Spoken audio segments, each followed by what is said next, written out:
एक बार एक किसान परमात्मा से बड़ा नाराज हो गया।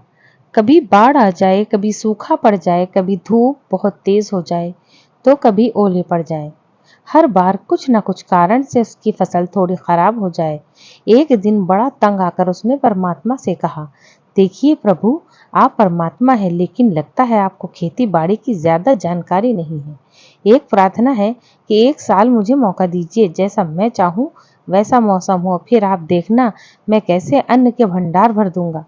परमात्मा मुस्कुराए और कहा, ठीक है, जैसा तुम कहोगे वैसा ही मौसम दूंगा, मैं दखल नहीं करूंगा।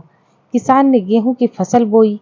जब धूप चाहिए तब धूप मिली, जब पानी तब पानी।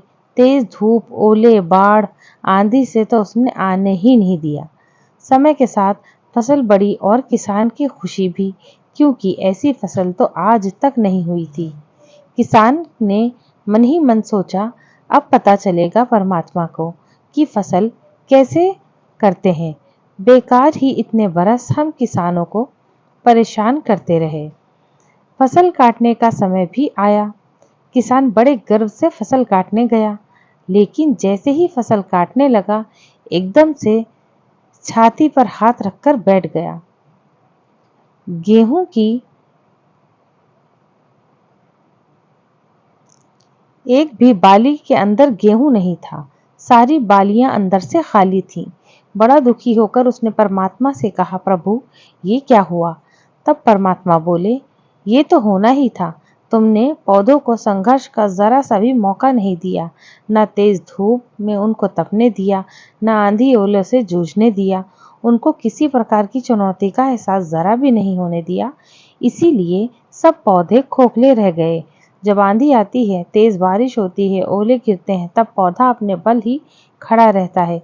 वो अपना अस्तित्व बचाने का संघर्ष करता है, और इस संघर्ष से जो बल पैदा होता है वही उसे शक्ति देता है, ऊर्जा देता है, उसकी जीवटता को उभारता है। सोने को भी कुंदन बनने के लिए आग में तपना, हथौड़ी से पिटना, गलने जैसी चुनौतियों से गुजरना ही पड़ता है।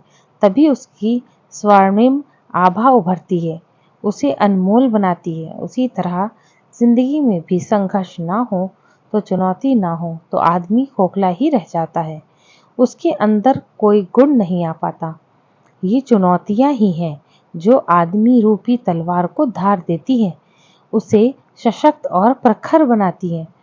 अगर प्रतिभाशाली बनना है तो चुनौतियों को स्वीकार करना ही पड़ेगा, अन्यथा हम खोखले ही रह जाएंगे।